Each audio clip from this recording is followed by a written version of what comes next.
It's Mbappe who steps up and 2026 FIFA বিশ্বকাপে শুরু থেকেই প্রতিটি ম্যাচে নিজেদের দাপট প্রমাণ করে আসছে ফরাসি বাহিনী।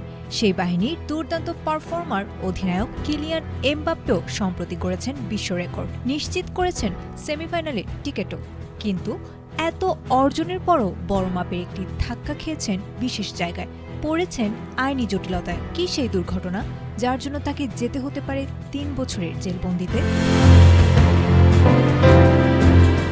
বিশ্বকাপের শেষ 16 ম্যাচে ফ্রান্সের কাছে হেরে প্যারাগুয়ের বিদায়ের পর বিতর্কের কেন্দ্রে ফরাসি তারকা কিলিয়ান এমবাপ্পে এবং প্যারাগুয়ের সিনেটর সেলেস্তে আমারিলা। এমবাপ্পের বংশ পরিচয় নিয়ে সিনেটরের করা বর্ণবাদী মন্তব্যের জবাবে ফরাসি তারকা তাকে পদের অযোগ্য এক জঘন্য নারী বলে আখ্যা দিয়েছেন। আর তাতে ক্ষিপ্ত হয়ে এবার এমবাপ্পের বিরুদ্ধে উল্টো মানহানির মামলার প্রস্তুতি নিয়েছেন এই সিনেটর।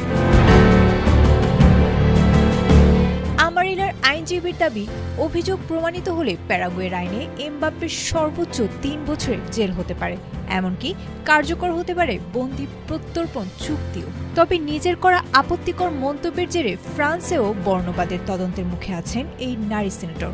নিয়ম অনুযায়ী সেখানে দোষী সাব্যস্ত হলে 45,000 ইউরো জরিমানা ও 1 বছরের কারাদণ্ড হতে পারে তার। সিনেটরের পক্ষ থেকে একে বাক স্বাধীনতা বলে দাবি করা হলেও এই ক্রীড়া কূটনৈতিক যুদ্ধ করিয়েছে দুই দেশের শীর্ষ মহলে।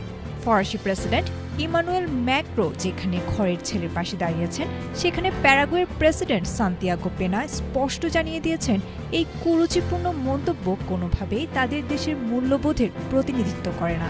তিরস্কৃত হয়েও নিজের অবস্থানে অনড় সিনেটর এবার এমবাপ্পের বিরুদ্ধে মাঠে অসদাচরণের নতুন অভিযোগ এনেছেন। সব মিলিয়ে ফুটবল মাঠের সবুজ গালিচা ছাড়িয়ে এমবাপ্পে আমারিলার এই দ্বৈরথ এখন হয়তো আন্তর্জাতিক আদালতের কাঠগড়ায় দাঁড়ানোর অপেক্ষায়। আয়েশা আক্তার, এটিএন বাংলা।